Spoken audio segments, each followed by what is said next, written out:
Welcome back to the channel. Today we ride into the heart of the Black Hills to stand before a monument still rising from the mountain itself, the Crazy Horse Memorial. This isn't just stone and dynamite. It's a story carved in perseverance. In 1948, this mountain began shaping into the likeness of the Lakota leader Crazy Horse, honoring a people, a legacy, and a history too often overlooked. Decade after decade, the work has continued, funded not by the government, but by the hands and the hearts of those who believe in the vision. As we ride up to the viewing point, you can feel the quiet power of the place, a reminder of resilience, a reminder of pride, and a reminder that some stories are too big to stay hidden.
Today, you have the privilege of joining me on a very exclusive and once-in-a-lifetime tour, up close and face-to-face with the legend.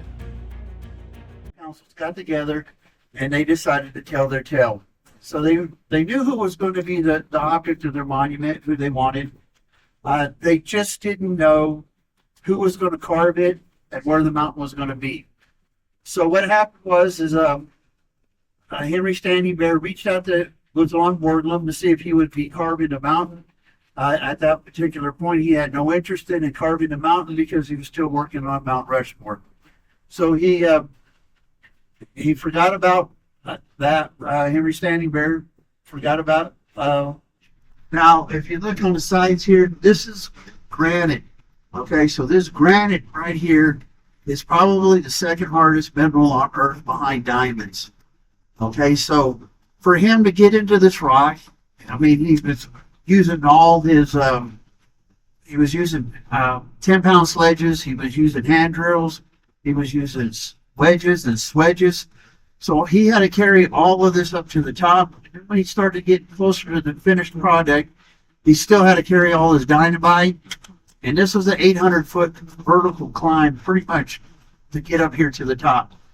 So for the next 6 months, again, he was milling wood over there by the visitor center to make some money. He was still hunting his food. He was still cooking his food. He was still drawing water. And now he's. Okay, so when we get out here, we're just going to make a beeline for this white dresser. Let's not all look back because the road is kind of got a lot of bumps and stuff.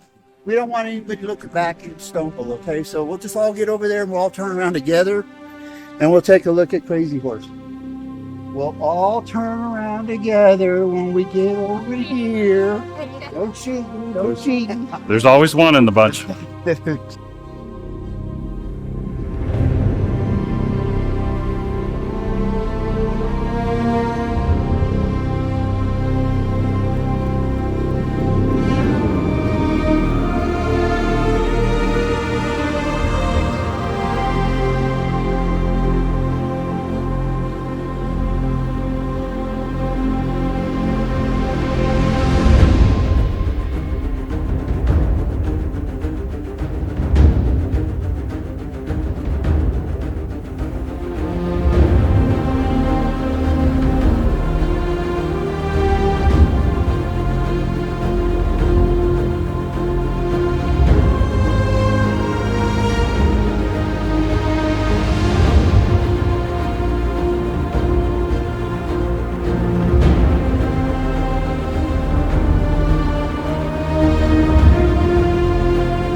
Like for the carving area, Mount Rushmore is carved at about 3,000 square feet. Okay, when we're done with this mountain, we'll have approximately 300,000 square feet carved. So this is roughly 100 times the size of Mount Rushmore. So why does Mount Rushmore look so large when you see him when you go by? It's because you're only 100 yards away off the road. Okay, so we're 4/5 of a mile from over there.